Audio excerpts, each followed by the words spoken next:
Samajwadi party का इतिहास,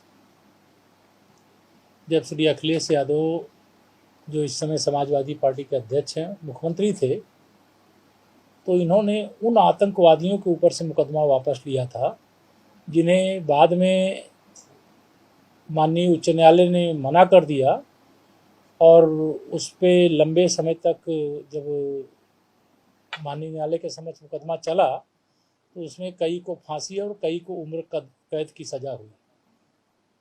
Samajwadi party आतंकवादियों की समर्थक पार्टी है। इनका जो ढोंग है वह उजागर हुआ।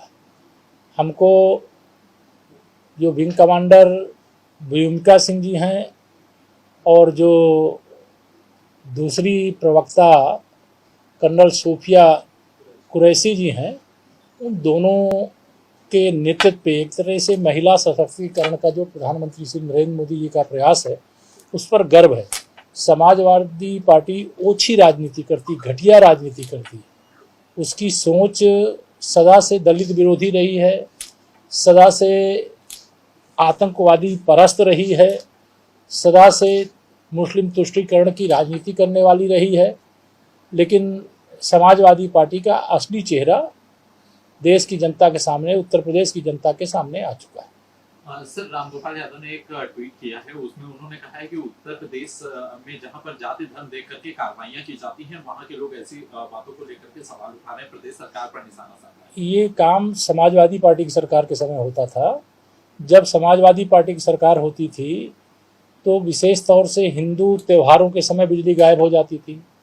हिंदू धर्म यात्रा जो चलती थी, तीर्थ यात्रा जो चलती थी, चाहे वह कांवरियों की यात्रा हो, चाहे रामनवमी की यात्रा हो, चाहे दुर्गा नवरात्रि की पूजा का हो, ऐसे समय उसमें व्यवधान डालने का काम किया जाता था, चाहे होली हो चाहे दिवाली हो। लेकिन जिस प्रकार से खुलेआम समाजवादी पार्टी के समय में जो विशेष तौर से उत्तर प्रदेश दंगों की आग में झुलसा है, उस दंगे की आग में झुलसने का कारण समाजवादी पार्टी की मुस्लिम तुष्टीकरण की घटिया और घिनौनी हिंदू विरोधी राजनीति का परिणाम। सर, कांग्रेस ने ऑपरेशन सिंदूर पर सवाल उठाए। उन्होंने कहा है कि 3-4 जहाजों को भेज करके वापस लौटाया गया। उन्हें ऑपरेशन सिंदूर पर संशय नजर आ रहा है। कर्नाटका के विधायक हैं। इस देश की जनता को कांग्रेस पर ही संशय है, कांग्रेस के नेतृत्व पर संशय है।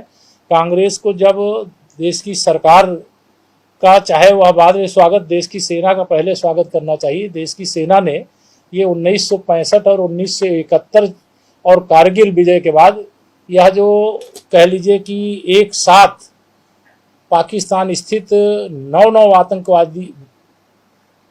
9 से अधिक आतंकवादी अड्डों को सीधे निशाने पर ले लिया। इतनी हमारी सेना सक्षम है। ये हम लोग भी बाद में जाने, जब सेना ने कार्रवाई कर दी, कि अगर वह आतंकवादी सेना के संरक्षण में भी कहीं छिपे थे तो उनको भी वहीं पर घुस करके मार देने का काम हमारी मिसाइलों के द्वारा किया गया, हमारे ऐसे शस्त्रों के द्वारा किया गया, जिससे यह पता चलता है भारत पाकिस्तान को उस औकात में पहुंचा दिया है कि अब कभी भारत से टकराने का दुस्साहस नहीं करेगी।